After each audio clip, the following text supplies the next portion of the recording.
Hi, everybody. I'm Randy Rochelle Lorenz. I work for the Mental Health Association of Central Florida. And today we're here with one of our wonderful partnering agencies, Recovery Connections. We're here with Stephanie. Hi, Stephanie. Hello, hello. How are you? Good. How are you? I'm doing good. Happy to be here. Thanks. So, as we all know, this is Overdose Awareness Month, and as a organization that focuses mainly on substance abuse, we are partnering with you to do a little informational video on NARCAN, what it looks like when someone's overdosing, and what our efforts are for the community to lower the rate of overdoses. So, Yeah, let's get into it. sounds Um, good. so our first question is, how do you use Narcan in an emergency situation? Absolutely. So I have a little plunger here to show you guys. I won't open it. But the first thing I always tell people is call 911. That is always step one because, it's impossible to really know if the cause for someone being unconscious is related to opioids. And so what I always say is step one, call 911, keep them on the line. Step two, you lay the person on their back and you remove the Narcan from the box. There's two of these little plungers that come in the box. So what you want to do is you don't want to test it, you don't want to prime it because there's only one dose per plunger, and sometimes it does take more than one dose to revive someone. So just assume that it's working. Open it up. There's like a little peel here on the back. And then from there, get the person on their back, tilt the head back, and then you insert this nozzle, this top nozzle, into the nostril. And then you release the plunger in one dose. That should administer one full dose. From there, I always tell people, wait a few minutes. If the person really isn't breathing and you're familiar with CPR, you can, begin rescue breathing, chest compressions, things like that.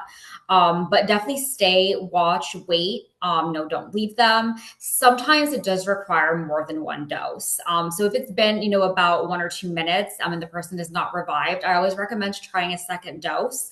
The hope is that the EMS is getting there and, they're able to come provide additional support.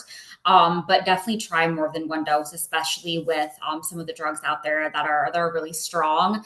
It often does take a few doses to get someone fully revived. And then, of course, stay with them. I always advise people they can be agitated if they do get revived. And so kind of be prepared for that, and just wait till medical help arrives. Yes, awesome. And I do know that you want to be able to keep those plungers with you so you can give it to the first responders to say, this is what I've already administered, so they know where they're working from. That's a really, really good point. And I think also, when in doubt, it's important to note that Narcan is not going to harm someone if it's used unnecessarily. So, you don't need to worry about getting in trouble. You don't need to worry about anything like that. Just let them know, hey, this is what I tried to save the life. Yeah.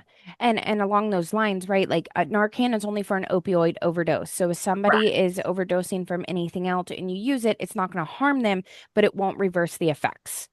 Exactly. So it works specifically on the opioid receptors. Yes. Awesome. And so that brings us to the next question. How do you know if someone's overdosing and needs Narcan?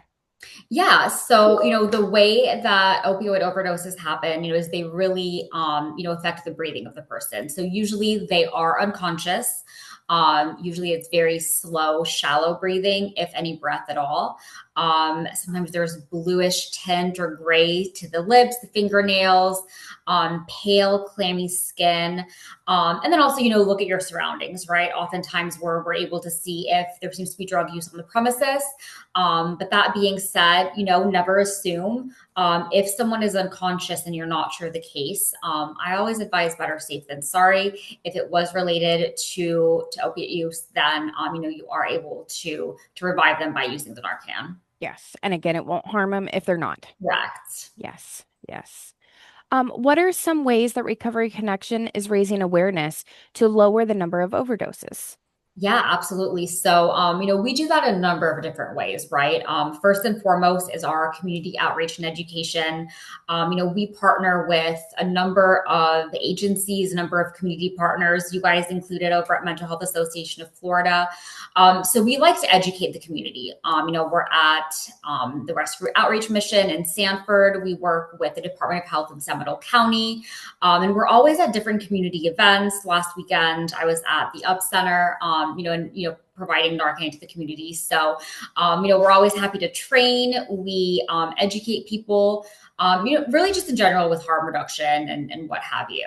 Something else that we do is we participate in overdose awareness days, National Recovery Months, and things like that. We work very, very closely with law enforcement, EMS, the various shelters in the area, as well as, the healthcare providers to, help educate the general population, on overdose awareness, on the importance of Narcan.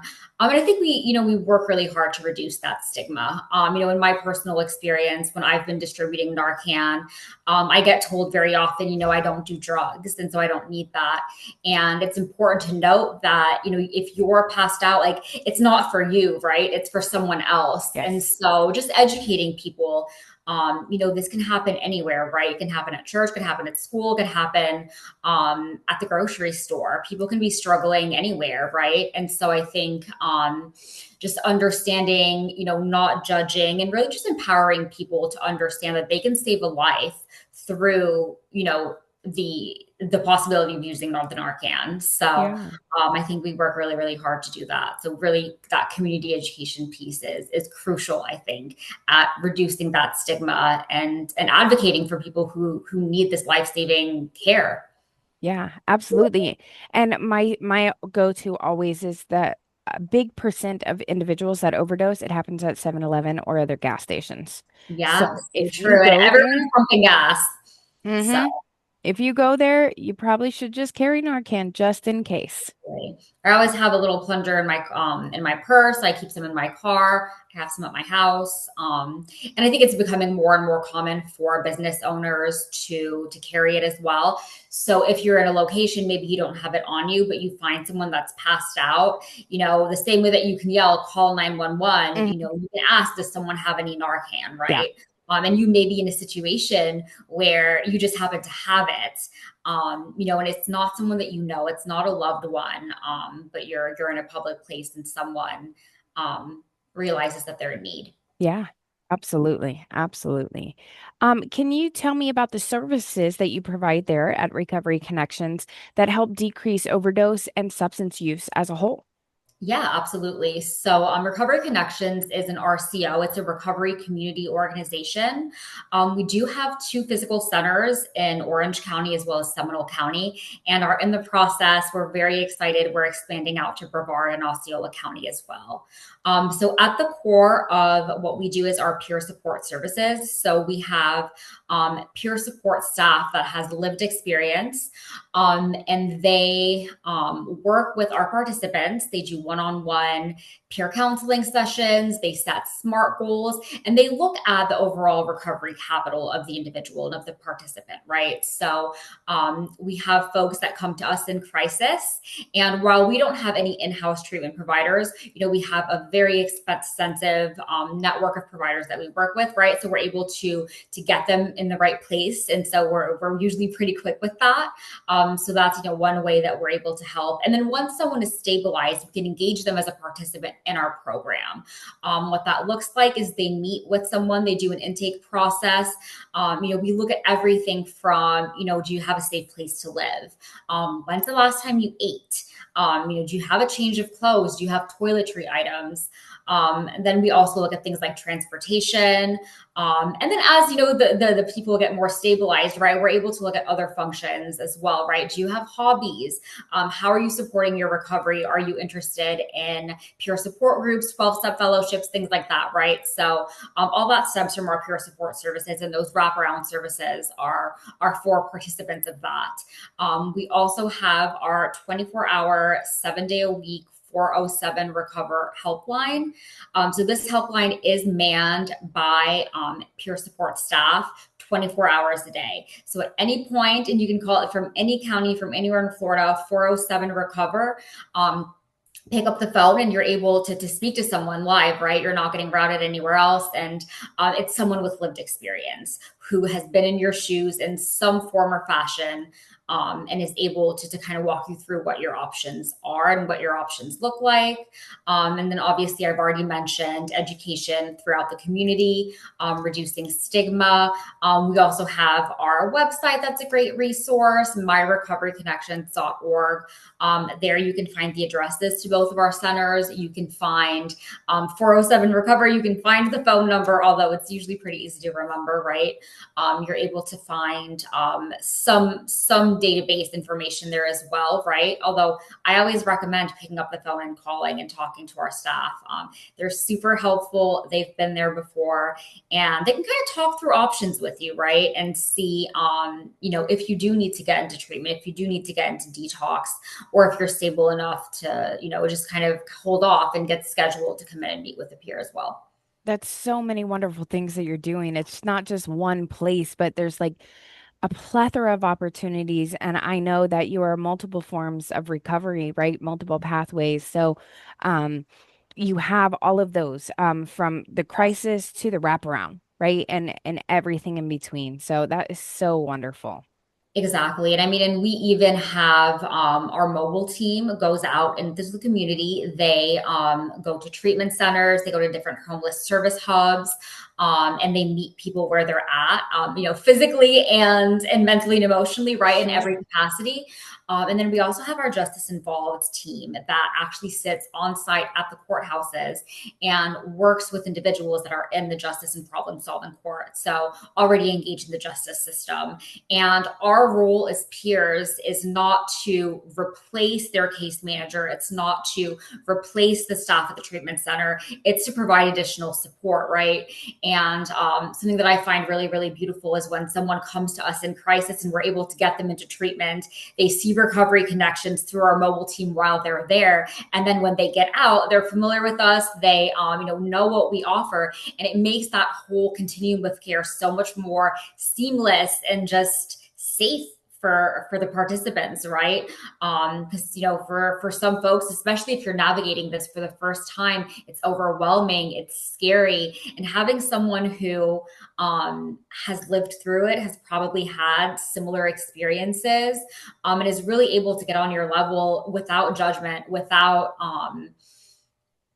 their own agenda, right? And I think that that's just so beautiful. So we really meet people where they're at, and it's so critical with something like recovery, right? Like I'm in long-term recovery, and I've been through it, and just having that support and that connection is just so life-changing. Yes, yes. And I love the peer space because we can meet people where they're at. We understand where they're at. We didn't just read it in a book, we've lived it.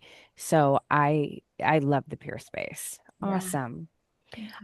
So can you tell us where the audience can find Narcan for free? Because we know that public sells it for an astronomical amount. Yes. But Narcan should be free and you can have it. Yes. Oh my gosh. So where do I begin? There's a ton of different places that you can find it. If anyone ever wants to come in and visit one of our facilities, right? We do have Narcan distribution boxes in our lobby at all of our facilities in Orange, in Osceola, soon to be, Brevard, soon to be, and Seminole counties. I also tell folks you can call 407 Recover. We're happy to bring it to you. Just myself or one of our outreach staff is always, willing to come bring it out to various community partners or businesses or anyone in the area who could benefit from having it. Also, we're at, like I've mentioned, at a ton of different events, right? You'll often see us. I mentioned the Department of Health on Wednesdays. We hand out Narcan there also. And if you're not in the Central Florida area, or maybe you don't have the ways to get to our location, isaveflorida.com. I'm sorry, isavefl. So it's isavefl.com.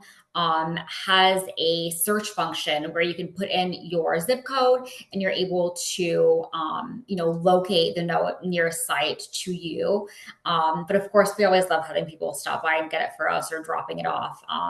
And so there's a lot of ways to get the help, to get the free resources. So Yeah. I encourage anyone, call 407 Recover if you need some Narcan, and I will personally come deliver it to you. Yes, yes. And we have two dispensers, one at our administrative office, Yes, also one at our clinic that we have on Church Street. So they're all over the place. And yes, call and ask, right? If you're not near, we'll help you find it. absolutely. Well, thank you so much, Stephanie, for joining us today.